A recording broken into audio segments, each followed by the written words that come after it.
cocol sambelnya dulu. Wow.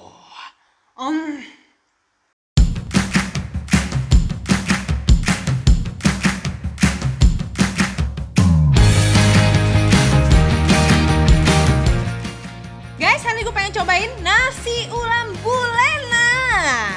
Ini isinya udah lengkap banget, ada dendeng, ada dada telur, terus ada perkedelnya. Langsung aja gue siram semur tahunya guys.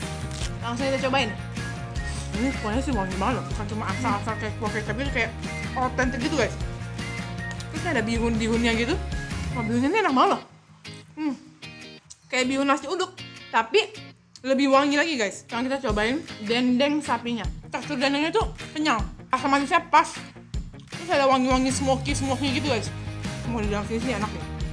Wangi banget sih, ini belum gue pakai sambalnya udah enak banget. Rasanya lebih ke manis, tapi manisnya tuh wangi guys. Ini something yang bener-bener otentik yang jarang. Ini sambalnya sih bener-bener sambal yang nggak pernah gue cobain dalam hidup gue sih. Ini sambal nih kagak ada kacang sih kayaknya. Wah, menurut gue ini enak banget guys. Overall lu pada harus cobain. Lokasinya deket dari kita guys, di Serpong doang. Jangan lupa like dan subscribe. Sampai jumpa guys di kulon berikutnya ya.